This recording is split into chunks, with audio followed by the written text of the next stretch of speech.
හෝග්වර්ට්ස් හි අඳුරු මතකය. ඩිෆෙන්ස් අගේන්ස් දි ඩාර්ක් ආර්ට්ස්. අඳුරු කලාවට එරෙහි ආරක්ෂාව කියන විෂයට වුණු ශාපය. අපි කවුරුත් ආදරය කරන හෝග්වර්ට්ස් මායා පාසලේ තිබුණු ලොකුම අභිරහසක් තමයි අඳුරු කලාවට එරෙහි ආරක්ෂාව කියන විෂයට වුණු ශාපය. මේක නිකම්ම වුණු දෙයක් නෙවෙයි. මේ පිටුපස තියෙන්නේ දැඩි පරිගැනීමක කතාවක්. අතීතයේ දවසක තරුණ ටොම් රිඩල් අනාගත වොල්ඩමෝට් හෝග්වර්ට්ස් වෙත ආවේ ගුරු තනතුරක් ඉල්ලගෙන. හැබැයි එයාගේ සැබෑ උවමනාව උනේ ළමයින්ට උගන්වන එක නෙවෙයි. පාසල ඇතුලේ රහසින් තමන්ගේ අඳුරු බලය පතුරවන එක. ඒත් විචක්ෂණශීලී ඩම්බල්ඩෝ මේක කලින්ම තේරුම් අරගෙන රිඩල්ගේ ඉල්ලීම ප්‍රතික්ෂේප කළා.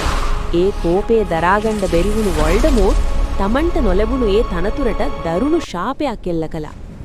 අවුරුද්දේ සීමාව. එදා ඉඳන් ඒ තනතුරට පත්වෙන කිසිම ගුරුවරයෙකුට අවුරුද්දකට වඩා හෝග්වර්ට්ස් වල රැඳී ඉන්න ලැබුණේ නැහැ. පළමු වසරේ හිටපු ක්විරල් වොල්ඩමෝට් නිසාම විනාශ වුණා.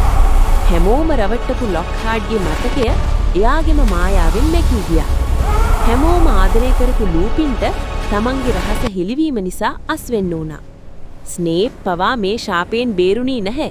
තනතුර ලැබුණු අවුරුද්දම එයාට පාසලෙන් පලා යන්න සිද්ධ වුණා. ශාපයෙන් නිදහස් වීම.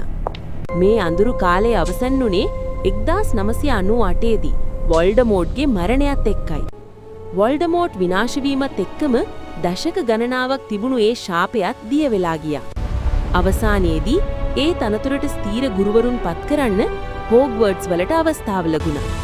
පස්සේ කාලෙක අපේ හැරී පොටර් පවා මේ විෂය ගැන විශේෂ දේශන පවත්වන්න පාසලට ආවා කියලා කියවෙනවා.